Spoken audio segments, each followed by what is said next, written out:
On a fait 5 millions de gens et que Nathalie André et ses équipes ont prouvé que de nouveau cette émission en prime time, vous me permettez cette expression anglaise, eh bien, a cartonné sur un grand service public. Et je crois que les Français, notamment les médias, ont compris que c'était autour de 200 millions de téléspectateurs au même moment et qu'à part les grandes rencontres de foot, oui, il y a pas mieux. Voilà, à part les Chinois, je crois qu'ils ont une émission de 300 millions de gens, eux, chez eux.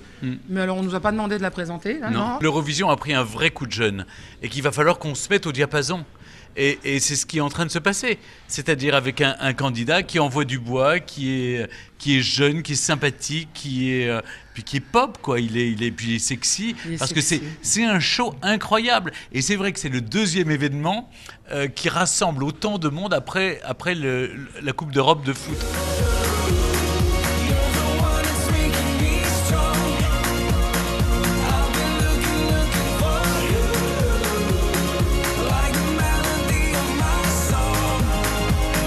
On achoppe contre la réalité.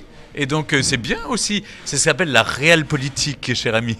Donc on fait avec nos armes, on sait faire. On a un jeune artiste. D'abord, sa chanson est en français, j'ai cherché. Il y a quelques paroles en anglais. C'est un très bon compromis. Moi, ça me va tout à fait. Juste pour que les gens comprennent dans le monde entier. Hein, tu es d'accord, Marianne ? Moi, j'aime la souplesse. La souplesse, voilà. Il vaut mieux être un roseau, plié, être souple, effectivement. On n'est pas dans l'évitement, au contraire. On est la lévitation, non, l'évitement. On est au contraire en disant, OK, la nouvelle donne, c'est ça. Alors ça aussi, nous savons le faire. Et ce que je voudrais simplement signaler, c'est que cette chanson n'a pas été écrite pour l'Eurovision. Le malheureux, on va dire, perdant de The Voice, c'est-à-dire Amir, il avait Kanji en face de lui, on comprend. Bon, du coup, est-ce que ça lui a apporté une certaine notoriété à l'époque, sur TF1, effectivement. Mais surtout, il a eu le temps de faire son album.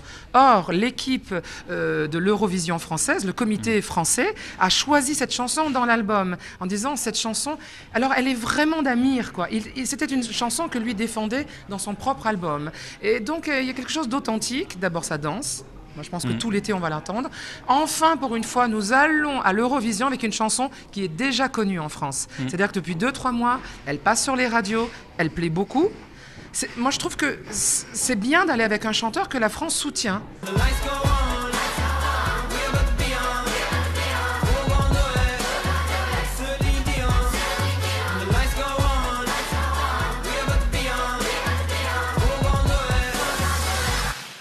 C'est fun, c'est sympathique, c'est un rendez-vous familial, convivial, chaleureux. Mais on s'en fout, c'est pas ça. Nous serons nus à partir de 23h. Mais comme il n'y a pas de caméra, on vous le racontera. Voilà. Je verrai enfin la réalité de cet homme. Et il verra la mienne d'humble femme que je suis. Alors restez, on vous expliquera à l'antenne.